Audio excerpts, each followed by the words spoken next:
In live action, Teenage Mutant Ninja Turtles seems like it should fall apart. For 7-foot rubber suit-clad turtles. Actual altercations in actual alleys. You're challenged to believe their faces in these close-ups. However, the children's movie label is hidden below the filth and witty remarks. This movie was struggling to define itself.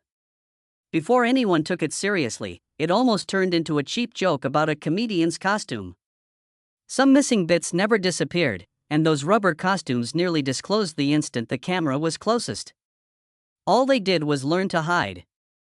Teenage Mutant Ninja Turtles, the film that had to endure the incorrect timeline before it even battled the foot, has 10 strange facts. First of all, there were 2 early live-action Teenage Mutant Ninja Turtles films that would have instantly destroyed the series. The first version was a farce disguised as a shortcut. With a pitch that didn't even attempt to make the turtles seem real, Roger Corman was drawn into the discussion. It attempted to escape with them. There were no serious suits or creature illusions, just witty, shell-strapped, green-painted stand-up comedians tearing through a low-budget adventure like a long-form sketch. Furthermore, the names that were associated with that concept were not subtle. Not actors vanishing into Leonardo or Raphael, comedians appearing as themselves, Sam Kinison, Gallagher, Bobcat Goldthwait, Billy Crystal, and the Turtles becoming a parody before the film was even made. However, that was only a safer nightmare because the Turtles were turned into a twisted, exploitative mess by another early draft, which did more than simply make them less valuable. It was driven over the line by one notorious detail: gross-out energy and harder shock. An altercation with nuns on roller skates who are half-nude. It's not darker. The script calls it edgy while attempting to challenge the audience to leave. This is the sole reason the 1990 film is remembered as a film rather than a warning.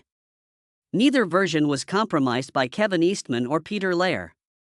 They were barred. They kept the door closed until the only option left was to treat the Turtles as real characters rather than ridiculous costumes. Because you lose credibility as soon as you allow the humorous version to take precedence. Simply put, you are quoted for the incorrect reasons. Second, Teenage Mutant Ninja Turtles showed little promise by the late 1980s. A takeover had already occurred. Children reciting catchphrases like scripture, cartoons on TV, and toys in every aisle. It appeared to be free money on paper.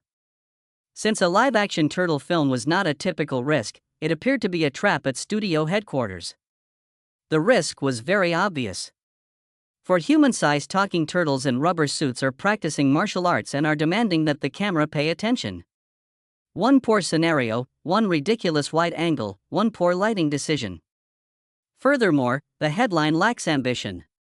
Executives had new wounds, and the headline read, "How did anyone approve this?" A costly, creature-driven idea may become a national joke, as Howard the Duck has previously demonstrated. The same idea had been done in a different way by Masters of the Universe. Big embarrassment, big swing, big brand. Therefore, the response to the arrival of Turtles was self-defense rather than curiosity. The project entered important offices and immediately left. Paramount, Columbia, Orion, Warner Brothers, and MGM. Then came the following layer of giants, who similarly avoided contact. Disney, Universal, and 20th Century Fox all have similar behavior but distinct rooms. If everything went sideways, no one wanted to be the name associated with the rubber-suited turtles. There was now a new issue with the project. Teenage Mutant Ninja Turtles were too strange for the system to claim, yet they were too noisy to fail quietly. As the gatekeepers continued to back off, the brand was yelling for a film. As a result, the film began to take on the worst possible shape. The rescue had to take place in mid-fall rather than at the start because, despite momentum growing, money already being spent, and components already in motion, no large studio was willing to stand in front of it and declare, "We're releasing this." Number 3, so New Line wasn't inheriting a project when it took over. It was taking over a scenario rather than a clear green light, a moving train, or a partially completed film that the major studios declined to sign because the potential of embarrassment was too great. It was uncomfortable to gamble at New Line Cinema in 1990. It was the tenacious business associated with Freddy Krueger and art house swings. They had even less space for a public catastrophe because the house that Freddy built was the one that everybody made fun of. You are not brave if you misfire this loudly. You are the studio that made everyone chuckle. Even once everything was in order, New Line intervened in the middle of production. Mid-production, when the risk is obvious and the money is already burning. Foam, latex, wires, fight choreography, for enormous turtles in suits, one bad angle, and the entire thing becomes an expensive comedy that never ends. That was the exact worry that made the majors flee. In any case, a new line was signed. Then March 30, 1990, arrived, and the gamble became a reality. With an opening weekend gross of about $25 million, Teenage Mutant Ninja Turtles debuted at the top of the charts. A shove, not a courteous victory. All of a sudden, the rubber suit joke was discussing the year's top films at the box office. And the subsequent label was important. Up until the Blair Witch Project years later, it was regarded as the highest-grossing independent film of its era. It's not trivial. It's a door-breaking. Making money wasn't the only thing Teenage Mutant Ninja Turtles did. It broadened the scope of what New Line could be. However, this is what, in real time, made the rescue so horrifying. New Line wasn't merely placing a wager on a brand. They were wagering on a technological illusion that nonetheless needed to be convincing in close-up, under pressure, and under lighting conditions without ever appearing phony. This implied that marketing was not the next issue. For characters, bodies, batteries, and animatronics have to be created from the ground up. Fourth, the 1990 Turtles weren't originally costumed. They began as an issue for which there was no known remedy. The entire film would be reduced to a comedy if they appeared phony in even one close-up. And when the illusion ends, no one in a theater forgets. Thus, they were constructed by Jim Henson's Creature Shop as if they were a new species. Nothing on a shelf could achieve what this movie required, thus it took more than 126 working days, or around 18 weeks, or 4.5 months, to fabricate. To allow the skin to stretch without losing detail, they started with fiberglass molds, reworked them in clay to chisel every ridge and wrinkle, and then cast the finished bodies in foam rubber latex. Believable from inches, not merely from a distance. You could actually feel the weight of the build after that. The entire hero suit weighed about 70 pounds. They move like loose, humorous misfits on TV. A performer is attempting to breathe while carrying a heavy system through the heat inside the suit, all the while landing comedy, character, and dance as if nothing were wrong. Each take turns into endurance. Every conflict turns into a struggle for survival. A harsh solution was compelled by the pressure.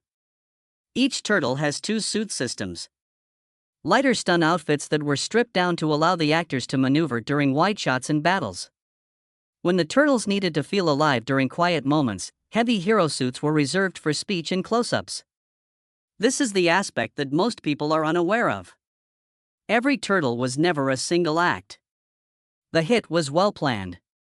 A different crew off camera managed the timing and facial expressions that made the personality land, while an actor inside carried the body. There were not 4 characters in Teenage Mutant Ninja Turtles. It constructed 4 impractical illusions and challenged actual people to vanish within them. Teenage Mutant Ninja Turtles, number 5, sells you a city that is too unique to be a fake. Rooftop breeze, sewer damp, and that grubby city quality that gives the entire fantasy the impression that it might be hiding beneath your block. It was constructed elsewhere for the most part. Very few actual New York places were used in the production. Rather, the city was designed in North Carolina, and the majority of the film was shot on soundstages that were transformed into streets, alleys, and sewers. Large moments, such as the well-known rooftop conclusion, were created back in North Carolina, but they did record outside video in New York to cement the illusion. Skyline air and final showdown adrenaline are used by the movie cells, although they were unaware that the earth underneath them was a set. Crew members recreated the appearance on the stages after entering abandoned subway tunnels in New York to take reference images. For believability, not trivia. The turtles turn into a costume act if the light, filth, and brick patterns don't feel right. You stop questioning anything if it seems good. The director was as precise as that. Steve Barron came from British music videos, where you had to quickly establish a universe and make it stick. He had already influenced pictures such as David Bow's The World Falls Down from Labyrinth, Dire Straits' Money for Nothing, A Hayes Take on Me, and Michael Jackson's Billie Jean. The frame appears larger than the budget thanks to rhythm iconography. Therefore, Teenage Mutant Ninja Turtles were unable to locate New York. Using subway images as blueprints, it reconstructed the city on stage until you thought it was real enough to conceal 4 turtles. Teenage Mutant Ninja Turtles, number 6, were constantly in line. Give it a genuine vibe. And the battles were more intense. Parents are suddenly watching a children's brand throw elbows in the dark because it feels too genuine. That's precisely what took place. Jim Henson apparently detested the tougher tone of the final movie, which was more than many people had anticipated. Not a little grievance. The oddest tension in the film is created by his perception that the violence was excessive and not his style, even going so far as to declare it meaningless. The film's most endearing faces are combined with a tone that their own creator did not want to support. And the pruning began as soon as that Teenage Mutant Ninja Turtles edition got out into the world. Michelangelo's nunchucks were cut in the United Kingdom. In keeping with the same reasoning that had previously rebranded the franchise as Teenage Mutant Hero Turtles, the term ninja was also softened by Turtle Power, which changed it to hero. Germany adopted a different tactic, adding cartoon sound effects to combat scenes. As if the activity required a comedy mask to be deemed appropriate. Thus, the film was not simply edited in the editing room. The planet altered it. A harsh version appears on screen, followed by a safer, quieter version elsewhere. The plot, characters, and edges have all been flattened. At number 7, Judith Hoag entered Teenage Mutant Ninja Turtles with a single disability that may have destroyed her right away. She was not raised in the world of turtles. No comic book collection, no love with cartoons, simply a part in a film with established conventions and a fan following prepared to punish anything that seemed phony. The one person on her set who truly lived in that realm then gave her an unexpected lifeline. After learning that Hoag had been cast as April, Robin Williams began coaching her as if it were important while she was filming Cadillac Man. The comics belonged to him. The tone made sense to him. He was aware that April wasn't a mascot. As the city went crazy, she was a reporter in over her head attempting to maintain her composure. Before a single camera begged the viewers to believe her, he gave her the source and explained who April had to be. The film almost clothed her like a reminder rather than a person, but that timing saved her. The cartoon's vivid yellow jumpsuit was the original idea. Because it did not read like a professional journalist, Hoag detested it after trying it on. It read like a brand shouting from a costume. After the jumpsuit was removed, April's appearance changed to one that was sufficiently grounded to fit the filth and peril of the film. The set, however, did not become softer. Hoag disagreed with the production on the brutality in the movie and the shooting schedule. A cruel 6-day workweek that continued to drag on. She had already made up her mind by the time the sequel came out. April was recast when the Ooze's secret was revealed. 8th, the turtles were realistic enough to stand in a dim alley thanks to the outfits. If the sound went off, the faces wouldn't be able to save it, thus the voices had to keep you with them. Thus, like an independent film piecing together its secret weapon, the film created a second cast in the background, voice by voice. Leonardo's firm control came from Brian Toshi. Josh Pace performed as Raphael in the suit and voiced him, allowing the rage and movement to come together as one. Michelangelo's looseness, the type of rhythm that, even when precisely timed, makes a line feel thrown off, was introduced by Robbie Rist. Then the temperature-altering name appears. Feldman, Corey. Feldman was no unknown voice actor by the late 1980s. Everyone was already familiar with his face from The Lost Boys, Stand By Me, and The Goonies. You would therefore anticipate that the contract would be commensurate with his level of fame when he took over as Donatello. It didn't.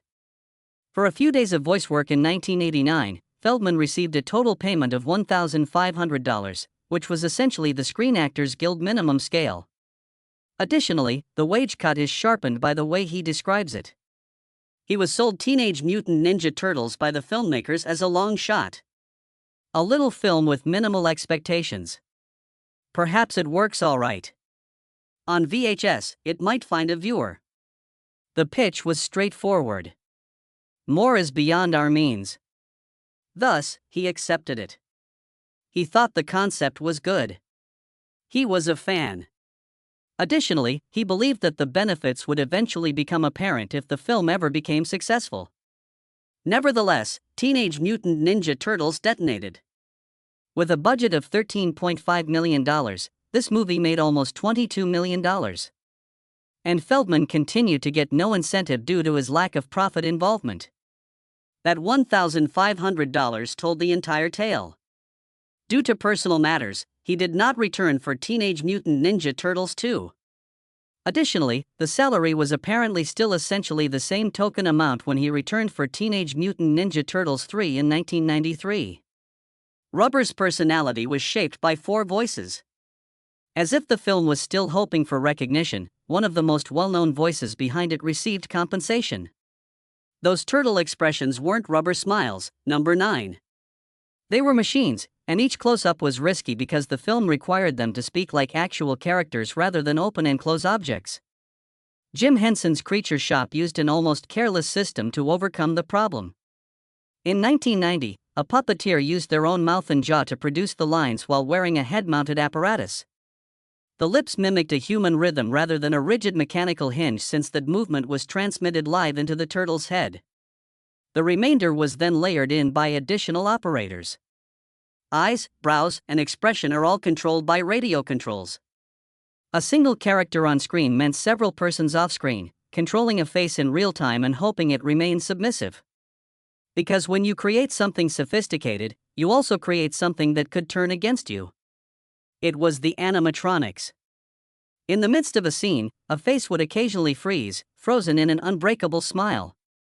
Interference would occasionally cause it to twitch and spasm, with lips going crazy and eyebrows popping as if the suit had an independent mind. Imagine attempting to deliver a joke as the person above you begins to execute a different act, and you are unable to correct it from within. You simply don't stop talking. You remain still. You wait for your face to be reset by someone. Wilmington then made it much more unsightly. Radio signals were used to drive these heads during much of the shooting, which took place close to a major military airfield. Stray signals could collide with the turtles' electronics when planes flew overhead or the control tower broadcast. When a face catches the incorrect transmission out of the sky in mid-take, it may seize or glitch.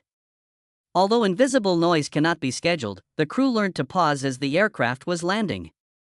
And one glitch turned into blood rather than a technical issue. Raphael's mechanical skull collapsed inward when Casey Jones threw him into a garbage can during the park brawl. Josh Pius's nose was broken as the hard plastic and metal inside crashed into his face. Pace later verified it. The fact that the film retained the take is another aspect that hurts. It is not character-related when Raphael gets out of the garbage and grabs his face. That is the realization that a machine has just struck back. So keep in mind what you are actually seeing when those turtles blink and grin up close. A live puppet show featuring a radio-driven face in a signal-filled sky. It glitched, froze, and once broke the person wearing it. 10. It shouldn't be possible for 2 trade cards to alter your perception of a film, yet Teenage Mutant Ninja Turtles provides just that kind of proof. There are cards that depict Donatello wearing a hat as the turtles at the farmhouse perform additional training in an open field. You can't blink and miss the background moment. A photographed beat from a scene that is no longer there in the final product. In a single shot, that is the evidence ladder. There was a scene. It was captured on camera. It is significant because it reinterprets the farmhouse sequence as more than a respite, and it was advanced enough to be commercialized. The hideout served as a training ground, a reset, a regrouping with momentum, and then the tone abruptly shifted in the Lost Edition. The Foot Kids who failed the April early attack are taken to jail in another cutscene, and after being released on bail, they are carried back to Shredder's stronghold. In one version, Shredder punishes them rather than lecturing them. He turns failure into a physical warning they must bear by cutting and marking them with the blades on his armor. The goal is that contrast. The film is made cozier and more team-oriented by the absence of one cluster. The other makes it more brutal and frigid. There were two distinct Teenage Mutant Ninja Turtles films in the same production, and it was evident from the final edit which one would make it. As seen by the glossy cardboard, Teenage Mutant Ninja Turtles lost more than just scenes, it lost a version of itself. A farmer's hat on a turtle. And a scar the size of a shredder that was never permitted to appear on TV. As an added bonus, the faces that caused the turtles to move are rarely seen by most people. They are concealed in the film by radio-driven heads, foam, and heat. Thus, Steve Barron took a modest but significant action. He made brief human cameos for the suit performers, which the camera could finally demonstrate as a silent thank you. When Raph climbs over a cab in his trench coat, Josh Pace, the man inside Raphael, appears as a taxi passenger. It looks like a huge title, but Pace is the guy in the back seat who clocks it and blurts out, "What the heck was that?" The individual who just performed the feat is the source of the voice of disbelief. Just before things get ugly and David Foreman, the performer inside Leonardo, shows up as a street gang member during Casey Jones's fight with Tatsu in the Foot Hideout, he gets his own brief moment of genuine human impact as a human. Leif Tilden, who played Donatello in the suit, appears as a Foot Clan messenger in the subway, the one who approaches April with, "I deliver a message." Buried inside the delusion, they spend the entire film. Then, to demonstrate that they were always present, they are captured on camera blinking. Teenage Mutant Ninja Turtles are a silent miracle. Being safe didn't win it. By refusing to be a joke, it prevailed. A bold concept in bulky suits appeared as though it had something to prove to the public. Please hit like and subscribe if you like these strange facts. Additionally, you can purchase it using the link below if you wish to keep this one on your shelf. Because some films become ingrained in you rather than simply fading away. Like the sound of a sewer lid closing someplace close and rain falling in an alley.